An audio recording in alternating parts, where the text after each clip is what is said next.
What's going on, everyone? Welcome back. Today, we've got another live fantasy football mock draft for you back on ESPN with a 10-team full PPR mock where we will be selecting 5th overall, right smack dab in the middle of it all. So, should be pretty interesting. And while we wait for this thing to kick off, a quick reminder, if you enjoy, hit that like button and subscribe. Give us a follow on Twitter at AllDayPigskin to continue interacting with us there.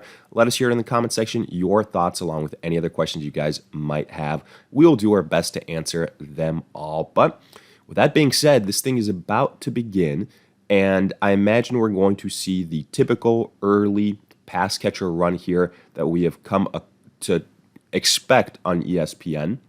And right on cue, you see Justin Jefferson going first overall. I've said this a million times. It's not what I would do, but there are worse picks that you can make first overall. So at this point, I feel like I'm just giving it my blessing and moving on.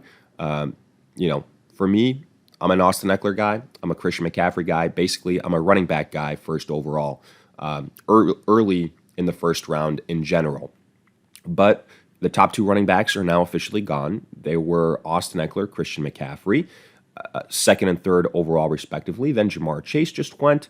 So now we have a decision. Do we want to go with a Travis Kelce potentially? Do we want to go with a Cooper Kupp? Maybe a running back in a Bijan or a Saquon Barkley? So what I'm thinking I do here is let's go with a high-octane wide receiver.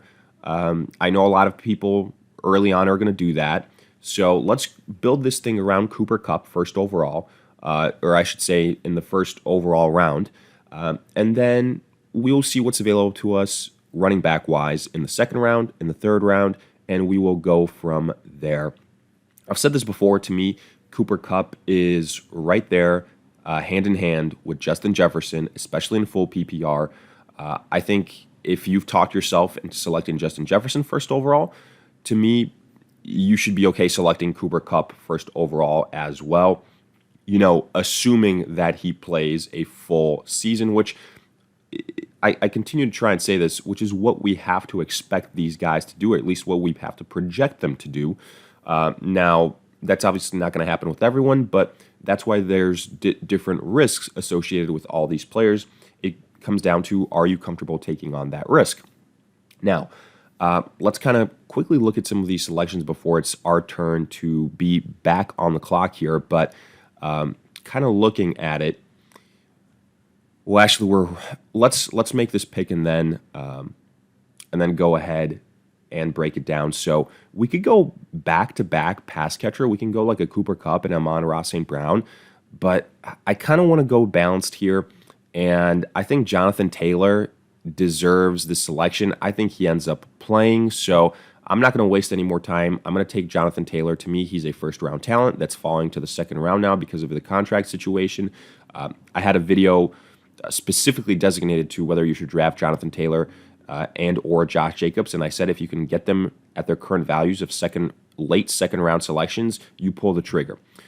So let's take a look what happened after our selection, though, of Cooper Kupp. So it was Travis Kelce. Makes sense. I'm not too shocked by that. Then Stephon Diggs, Bijan, Tyreek, and Saquon Barkley. So no real issues there. Everything makes sense. In the second round, Derrick Henry, Devontae Adams, Tony Pollard, Nick Chubb. What I was really hoping, I'm not going to lie to you guys, was that either Tony Pollard or Nick Chubb fell to me. I would have felt a lot better about that situation. I would have definitely gone running back. And even while I would have been tempted with Garrett Wilson or Amon-Ra St. Brown, I think those two guys would have been too good to pass up. Now, again, this is nothing against Jonathan Taylor. It's more so that we know the situations of Pollard and Nick Chubb, and we don't have to worry about their contract situations, even though I think Jonathan Taylor is emerging from his slowly. Then we saw CeeDee Lamb, and we ultimately went with Jonathan Taylor, Josh Jacobs, Garrett Wilson, Amon-Ra, A.J. Brown to finish off that second round, and then we just had Travis Etienne, Jalen Waddle, Joe Mixon, and Najee Harris. So here, one of the guys that I absolutely love is still on the board. That is Chris Olave, and to me, it's going to be the no-brainer pick. So let's go with Chris Olave here. At some point where you will have to add running back depth, especially since we have Jonathan Taylor. I've mentioned that before, but there are going to be opportunities here. Don't you worry. Looking at the running back position, we still have guys like, Jahmyr Gibbs, Miles Sanders, James Conner, Alexander Madison, etc., etc. So we will be okay. We'll build depth on this team. And then once Jonathan Taylor emerges from his situations, I think, will be in a very, very good spot. So right now, the way this thing is going, I'm looking at the players. Ramondre Stevenson, Aaron Jones are the top two guys. If we went running back, Calvin Ridley is kind of tempting, but let's see. I think what we're going to do here is load up on wide receivers that we like and then be in a good spot in the 5th and 6th round with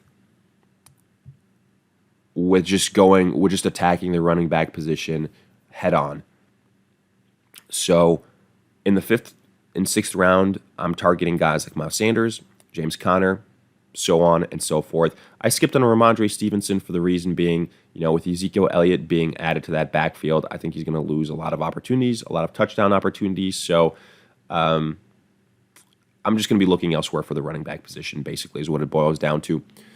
But right now, I like how this is going. I think we have 3 excellent wide receivers, 3 very high upside wide receivers.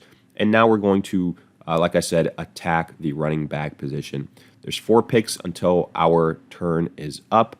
And who are we going to go with here?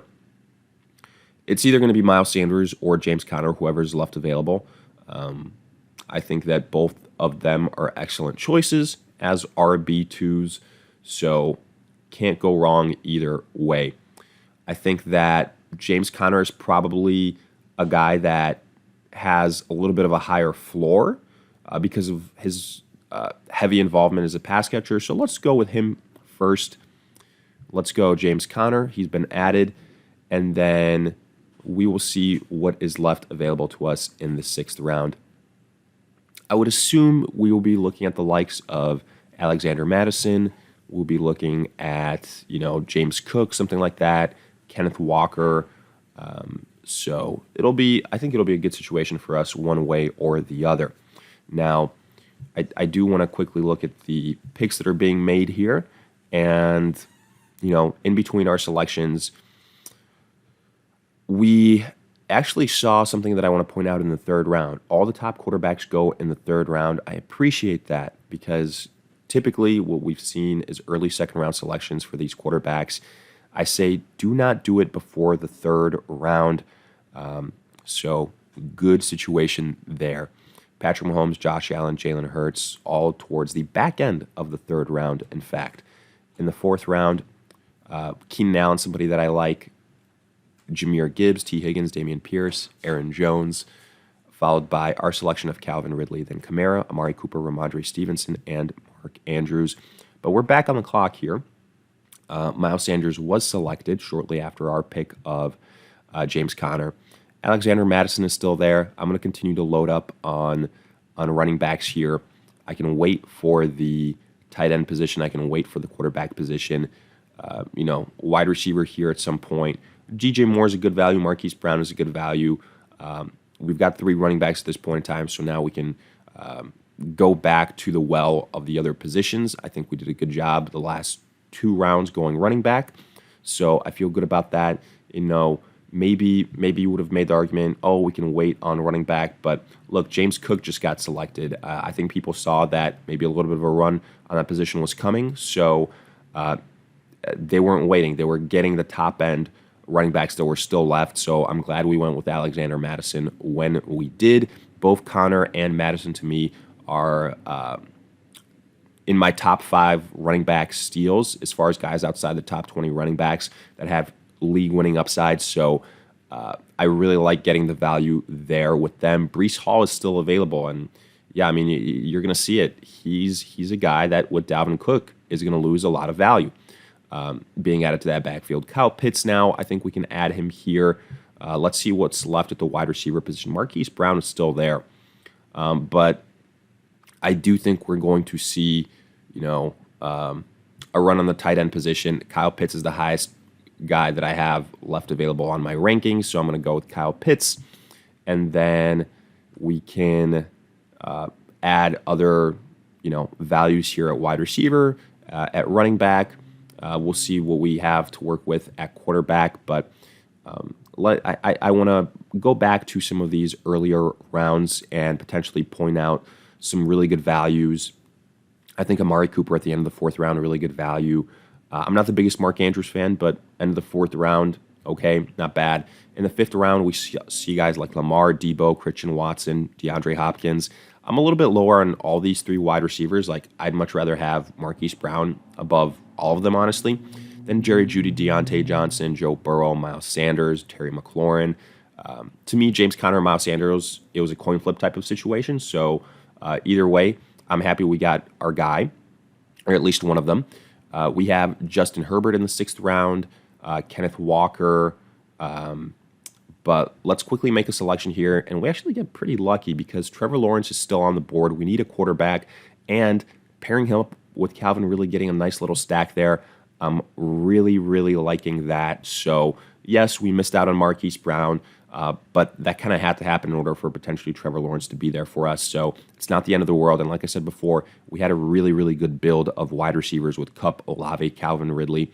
So we're in a good spot here. And I think we're probably going to make one more selection, 2 more selections max, and then we're going to wrap this thing up. I'll probably queue up somebody like a Michael Thomas, veteran, good PPR option if he stays healthy. The upside is there, the talent is there. But overall, kind of breaking down this team, I really, really, really do like it. Obviously, it's going to be dependent on Jonathan Taylor playing the majority of the season, but I have to believe that he will. To me, it's a situation of these running backs have 0-0 leverage. They will fold.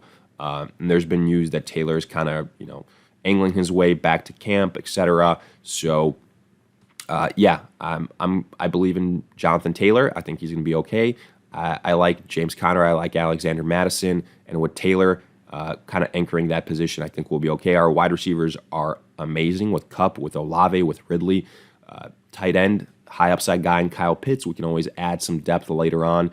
Our bench, Madison, Michael Thomas, I feel good about that. Trevor Lawrence, a top 10 guy, pairing him with Calvin Ridley. I honestly think this is a B-plus type of draft. And, if you tell me Jonathan Taylor plays the entire season the way we know that he can, I think, it has even higher upside. But hey, let me know your thoughts in the comment section. Agree, disagree, one way or the other, along with any other questions you guys might have.